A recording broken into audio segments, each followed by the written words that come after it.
Hey everyone, we are back with our 3-question interview for Be Kind for Lyme, and today we welcome Celeste Zelasko from Maine. And our interview with her today is going to touch on congenital Lyme. But we want to first start out with saying hello and welcoming Celeste to our video, our interview video.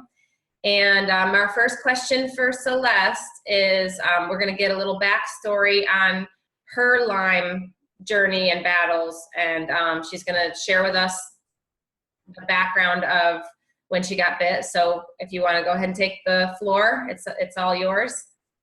Hi Holly, thanks for having me today talk about this. As a child, I started having symptoms pretty early on. My mom definitely mimics my symptoms, so we never really knew if I was congenital Lyme or not. But she has very similar symptoms as to myself. And when I was young, I did have a tick lodged in under my armpit. My grandparents at that time didn't know about Lyme or how ticks were to be dealt with, and they burnt it from underneath of my armpit, which more than likely lodged it more. I started having minor symptoms as a child, but nothing in comparison to as I grew older. In my early 20s, I had my oldest son, and that's when symptoms really started flourishing with me. He was born, he's now 24, but when he was born, he was kept in the hospital a little bit extra. He was jaundiced, he had extreme allergies, his eyes were swollen up, and they said this is going to be a child with a ton of allergies. As he was growing up, he started having significant calf pain, shin pain, foot pain, and the pediatrician always tried to tell us that it was most likely growing pains, and they were just intense for his age. We didn't really believe that. We knew that there was something else.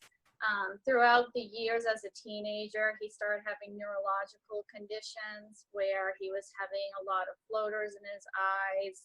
He was having a really hard time with light disturbances. Even as a baby, he had a problem with light.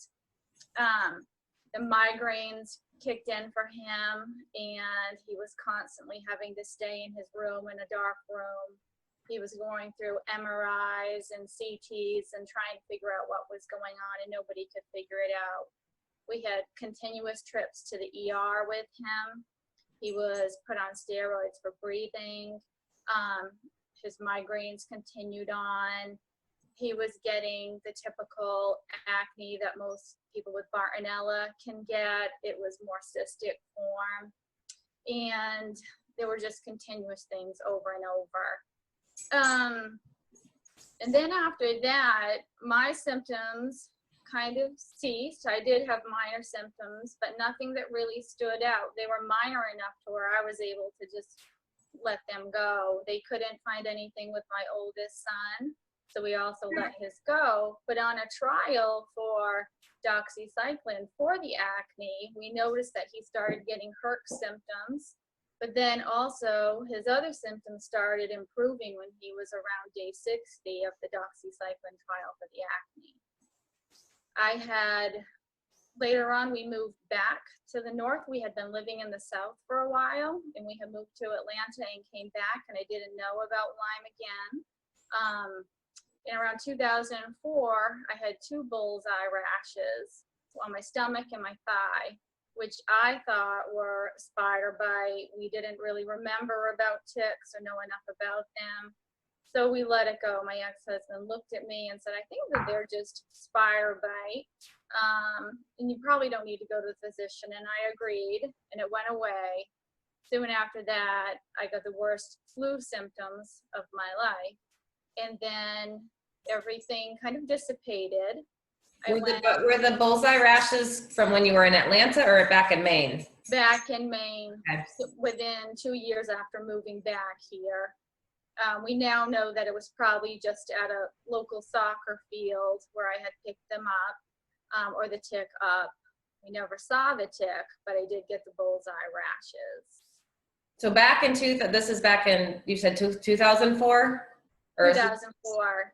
Is Maine, I know that Maine being in the north, you know, everybody says that there's better treatment in the Northeast because it's more rampant, is what people say. But how was finding a diagnosis in Maine?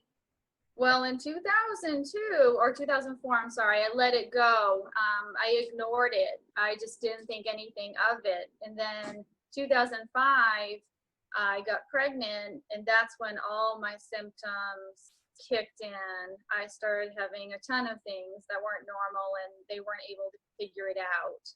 And when Miles was born, he was extremely sick, and we didn't realize that all of the symptoms that he had were mimicking what I had. So it took for me to get a diagnosis for me to realize that Miles has the same thing that I have, but it's probably 10 times worse with him. It is very tough in Maine to get a diagnosis for myself to then get help for him. I had gone close to 100 doctors locally searching for answers because I was so sick. But it enabled me to get to New York where I could really get help. So you, with Miles, at what age was he when you got your diagnosis? So Miles, it would have been 3 years ago. So he would have been around 7. Yeah, around age 7. So it took that long to find out what was going on with him. But it started from infancy, from when he was born. And his symptoms were much more extreme than his brother's, because at this point, I had probably been bit numerous times and possible congenital myself too, transmission. So with Miles, his symptoms were a lot different than his brother's. Okay. And what year did you get your diagnosis? I got my diagnosis, so I got very sick in 2011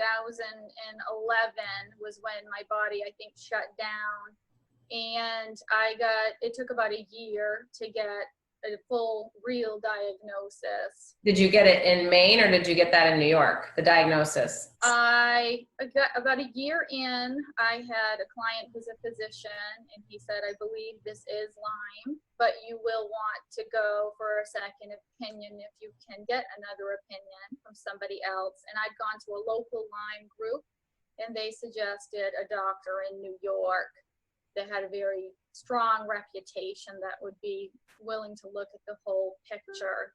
The local physician did start me on minocycline, but it was nothing in comparison to what I needed or what I found out later on down the road, what I would really need to get well.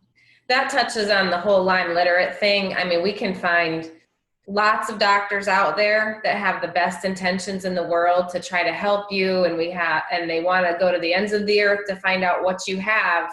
But the bottom line is, if they really don't know how to treat Lyme, they're not helping you. They're actually going to get you sicker. So, I mean, I know I found many doctors that they believe in trying to investigate, and they may have heard, oh, we can use doxy or we can use minocycline, and they do what they think is appropriate. And in the end, that's where a lot of us, got sicker, because we trusted a doctor thinking they knew.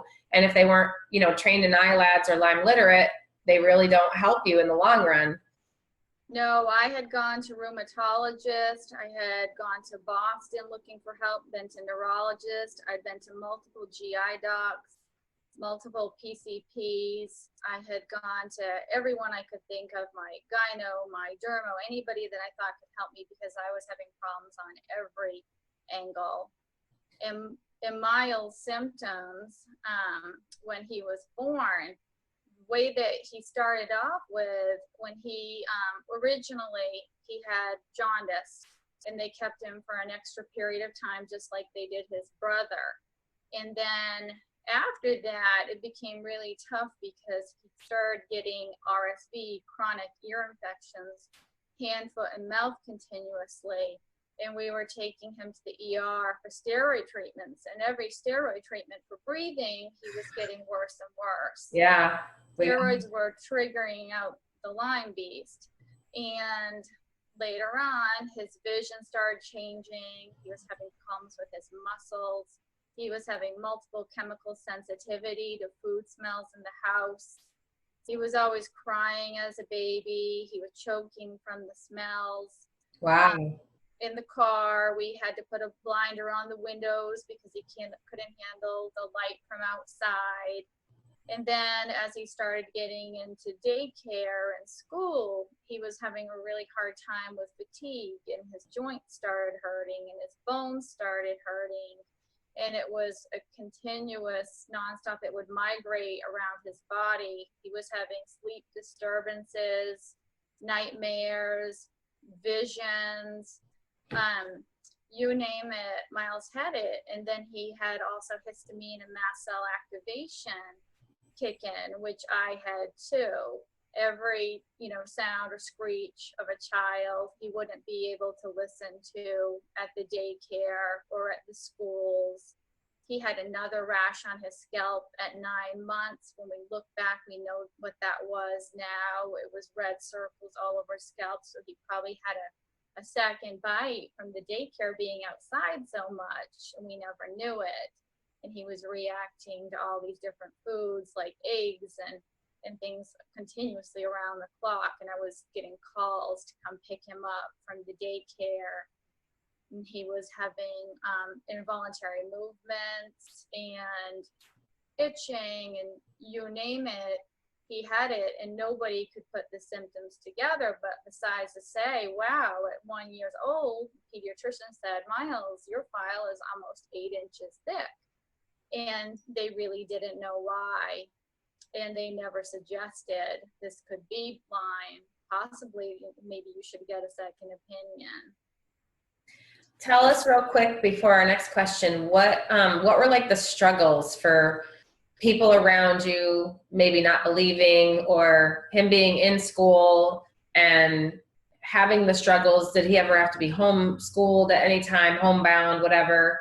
Just, what are some of the pediatric Lyme struggles for that age? We got very lucky because he was able to go to school, but we had a ton of late starts for school. We were dropping him off late because a lot of times he would react to anything that he would eat. So we'd have to deal with him vomiting or choking on food because his muscles weren't reacting the way that his mind was at the same time. So we would try to get ready for school, and different types of foods would set him off. So he was constantly having reactions. And then through treatment, we first started off trying herbally and with different probiotics and trace minerals, and we didn't realize that he had mast cell activation and histamine intolerance to that point. So very often we were late for school, and we were going back and forth trying to get immunology and allergy to send over letters for him saying this is why he's late. And they were always putting us under scrutiny, like, why is he so late? Why is he missing days? He didn't miss months on end, but he was missing 5 days at a time because he was having a hard time breathing. And it took a while until treatment started, until we actually saw a resolution in his symptoms. Did they believe you? No. Did they believe you? No, it didn't seem as if they believed us. They definitely see Lyme here, and they see the problems that it creates. But we had a really hard time. We were getting doctor's notes. When we finally got him transferred from a Maine Lyme literate physician to Connecticut to see Dr. Jones, that's when we really started having the most help. And he was able to tell us what we could do in this situation because he was so fatigued at school. And his cognition wasn't good remembering things. And he's such a bright boy, but he was really struggling, and he didn't want to miss time away from his friends. So he was going in kind of like I went into work, even when I felt like I was sick and dying. We pushed ourselves to try to continue on. How did you find Dr. Jones? Dr. Jones came to us pretty much from Facebook boards, from the Facebook Lyme boards, the pediatric boards. When I realized that he was going to be a very complex case like myself, and I needed to get to New York because Maine wasn't able to get me where I needed to be, we realized that Dr. Jones was a top choice really in the country and the only pediatric sole Lyme literate physician. It took us a few months to get into him, but it was fully worth the wait. What year were you? It was like around 2012? when you found? Yes, it would have run around 2012. Because as everyone knows, Dr. Jones was in the documentary Under Our Skin, and there was a lot of talk in that documentary of doctors losing their license to treat. So I think right around that time is there was some explosion of that on Dr. Jones' end, which you probably were part of. So tell us a little bit about the struggles with him, being tested in the, to drop his license or not be allowed to treat. What kinds of struggles did you guys have there? And tell us about that period of time in his life. Well, when we first got into Dr. Jones, we had seen Under Our Skin, and we knew the controversy with him, that he was being continuously taken into court by either medical insurance companies or maybe a step parent or an ex in-law or somebody that wanted to try to get on, the other parent's bad side. I didn't believe in the continuous long-term treatment. But we knew for us that he was the best choice and probably the only choice to help Miles. But we have seen the struggles with him, and we've seen them trying to keep him out of the workforce. Somebody like him that has had over 19,000 patients, and people are flying in from every country and every state to see him. It's been really tough because he is really the best that we have out there. But he has been put under the spotlight. They've tried to take away his license. They've tried to stop him from treating. They'll try to blame it on everything that they can find to get him out of the workforce to stop treating these children, because he does treat to the amount of time that he feels is needed, and he's not going to follow a 2-week guideline like they would like him to, or to give one pill to these child or 2 weeks of doxycycline or Zithro and say that that's going to work.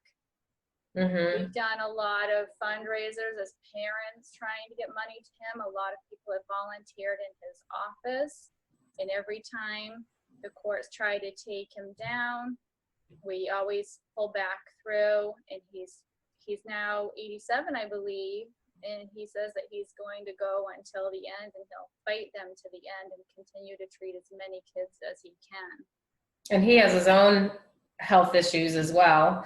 And he struggles with that. So is it easy to get in to see him again? How hard is it to get back in with him? It's been pretty tough. He did fall down last year and had an injury and took a break for a while. So all of us parents were really struggling on what to do during that time frame. But it is possible to get into him. He has a lengthy wait. A lot of parents call begging. He's working 6 to 7 days a week when he can. He works sometimes till 9 o'clock at night. On the weekends, he's doing seminars. He drove to Maine, which is 6 hours for him, and did an interview with Miles in a conference here. So he's all over, going to the iLabs meeting and continuing education, and he just doesn't stop. He's very selfless. He puts the children first, and he always tells them that they are all fixable and they're going to be fine. They're going to get well. So how is Miles now on treatment? Miles is probably 99% better. When he first started locally in Maine, he was only put on one antibiotic, and Dr. Jones said that would never work. That was basically like giving him water. He said that he would need to be put on at least 3 different antibiotics that would cross-hit it from different angles. And Miles had a pretty tough case of Bartonella Hensley, like his brother was positive for Bartonella too, and Lyme. We think he's very close to remission. Dr. Jones is giving him a few more months to see how he does. But when he went in, he had close to 100 symptoms, and he's down to just a handful. And remission is a very powerful word in this community, because we don't want the dark cloud of being cured hovering over the Lyme community, because we know it's remission, not cure. Exactly. Right? It's one tick bite away from coming back, or stress or a car accident, possibly kicking back in, or surgery. So we're treading lightly, and we keep him out of the woods and the grass as much as he can. and constantly are using protection methods of spray, being outside. Wow. Why don't you share with us just briefly what the costs you encounter, maybe yearly, monthly, whatever. Tell us about that. So typically for us, between the two of us, it's been at least $50,000 out of pocket because it's been a full lifestyle change. Not just the cost of the appointments and the travel expense where we're paying out of pocket for the Lyme literate physicians, but also just overall, we're doing Reiki, we're doing alternative treatments like acupuncture, we've done cranial sacral, lymphatic work, massages, pretty much anything we can to detox. And our diet's completely changed now. For the most part, we've gone all organic. We're buying extra supplements, the extra probiotics every month. So a lot has changed. So we're paying at least $50,000 between the two of us out of pocket per year. That's yeah. And then are you doing gluten? Are you doing gluten-free or trying? Well, we've had to do more of a low histamine, mast cell friendly diet, and we both encountered a lot of allergies for us that the Lyme sprung upon us. And it really has to do with living at Whole Foods and living at organic farms and anything that we can do to eat as cleanly as we can. It's certainly not a cheap disease to pay for and treat. That's for sure. It isn't. And we've tried to hit it from every angle, from Western meds to integrative therapies. So it really does add up. So why don't we get Miles on screen real quick, and let's have Miles introduce. Hi there. Hi. So Miles, tell us your thoughts on Dr. Jones. Well, I think Dr. Jones is probably one of the nicest individuals you'll ever meet. Whenever I go to him personally, he will always say stuff like, "I'm so smart and I'm cute and I'll always get better." Fixable. Yeah, fixable. That's good. If you were to share with us some of the symptoms that bother you the most or have bothered you in the past, what would they be? Probably mostly when my joints would ache, it would really hurt. Are you a sports player? I play soccer in the fall. So you're able to do that with Dr. Jones' treatment. That's good. And we hope that you get to continue to be a soccer player for as long as you want. That's great. Yeah, he really loves him. He's taken him in almost as a grandparent. He's like family to us now. I feel that way about my Lyme doctor. I feel like he's related to me, and that's a bond you get. I don't know that I've ever had a bond with another doctor like that, but I feel that way about my Lyme doctor in New York. So, well, thank you, Miles, for jumping on and giving us your feedback. We appreciate that, and we love your shirt.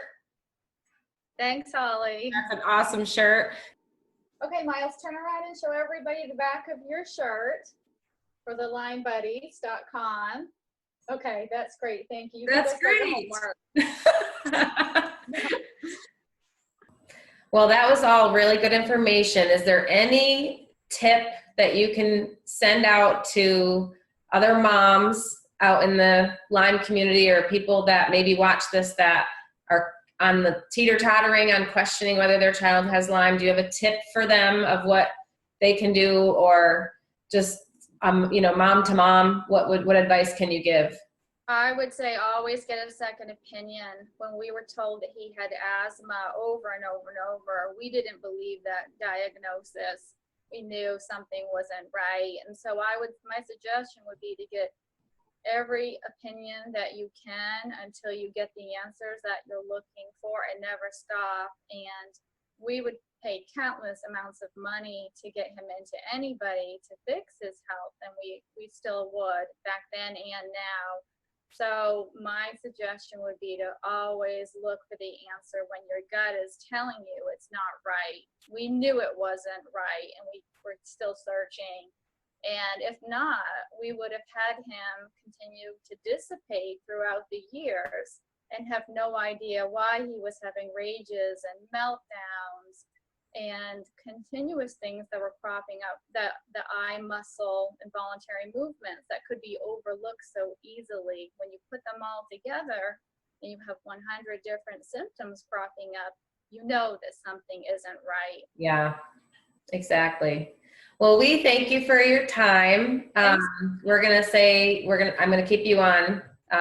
We're going to stop the recording, but I'm going to keep you on. But we do thank you for taking time out of your busy day to help and, some valuable information out there to the moms and those that are suffering with congenital Lyme. So we really, really appreciate your time. Thank you.